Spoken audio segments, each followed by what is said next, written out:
Hi guys, I'm Dimension Jumper and today we're doing my top 5 Skyrim quests.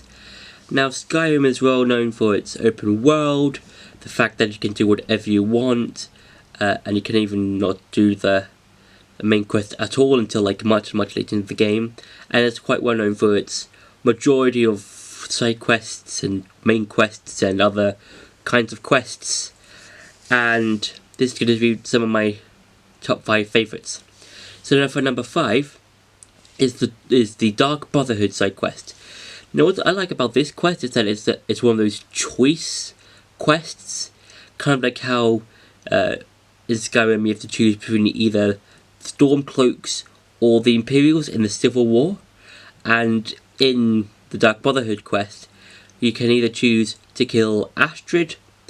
or not kill Astrid, if you know what I mean, because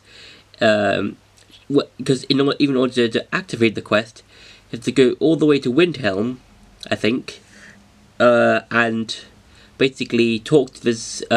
kid who lost his parents and was placed in a orphanage in Riften, and he says you have to kill the main person in the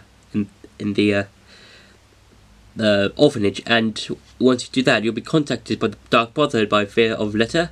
and then when you go to sleep, you'll be kind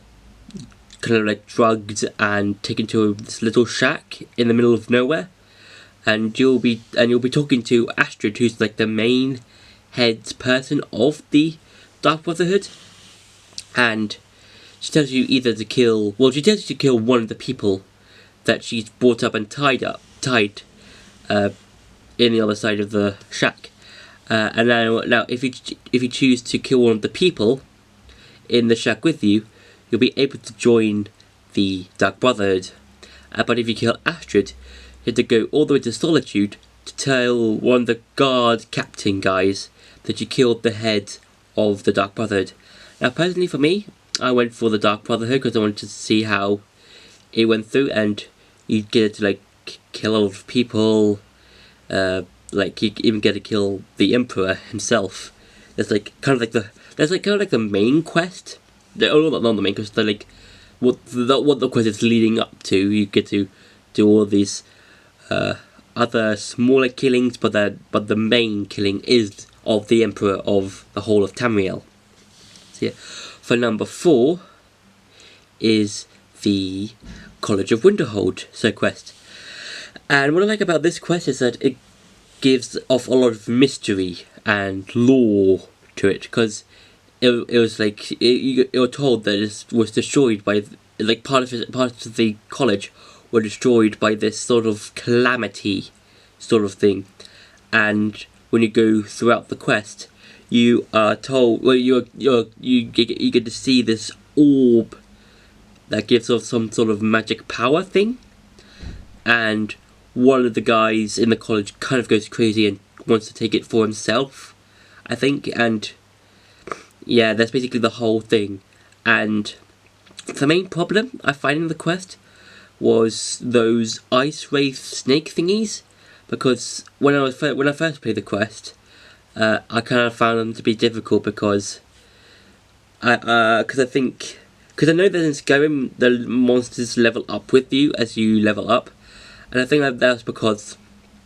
that's one of the problem, because I think the ice wraiths specifically have like a multiplier or something. I'm not really too sure. I did see it in the video like a while ago, but I kind of forgot how it works with the ice wraiths specifically. For number 3 is the Dawnguard side quest. Now what I like about this quest is that it's another choice quest. So what I mean by this is that to even activate the quest, you have to be above level 10, and one of the guards will say that the Dawn Guard have been reformed, and if you go to the old fort near Riften, and you'll talk to the main guard, or the main person who's reforming the Dawn Guard, and he'll say that you need to go to this place where vampires have been spotted the most, and you find this daughter of the head of vampires, and then she'll lead you back to her castle, or her dad's castle, and the head vampire will say you can either leave, become a vampire. Now then, if you become a vampire, this does mean you will be getting rid of your werewolf ability. Now personally for me, I prefer the werewolf ability, just because of how much power you can do, and just, to me it's like an all better ability, just my opinion. But I did choose the vampire ability just to see how it went, and I did also choose the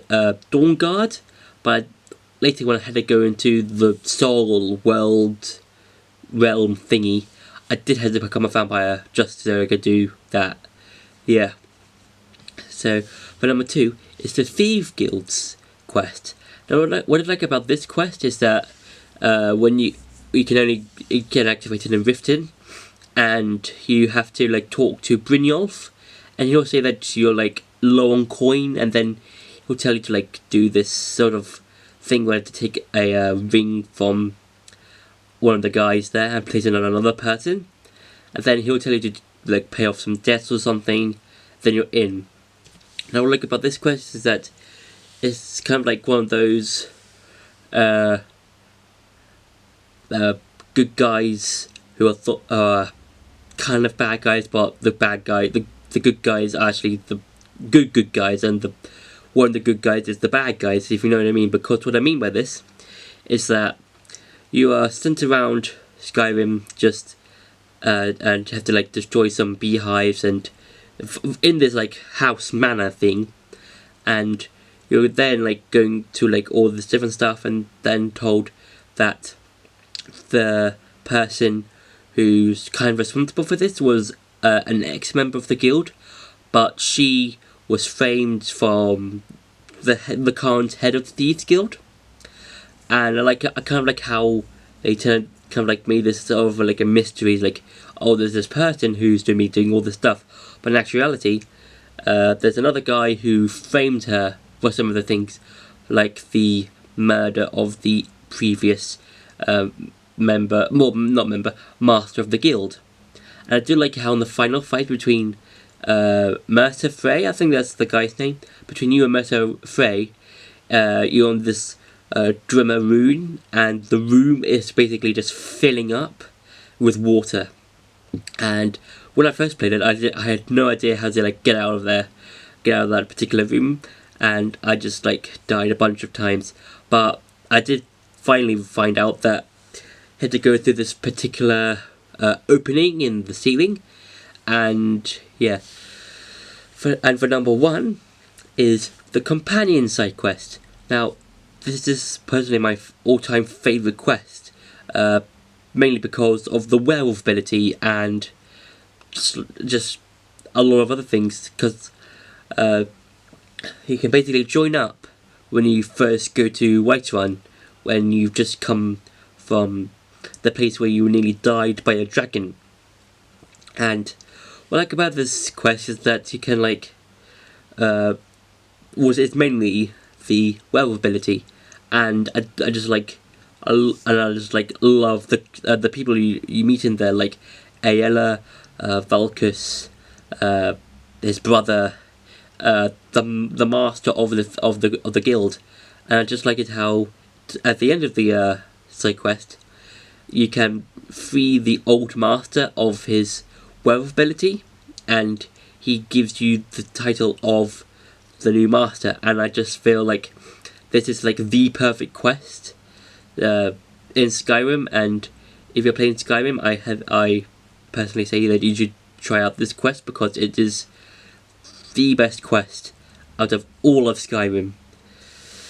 So yeah, that's been my top 5 Skyrim quests. I hope you enjoyed that video, and don't forget to like, share and subscribe, and I'll see you in the next video.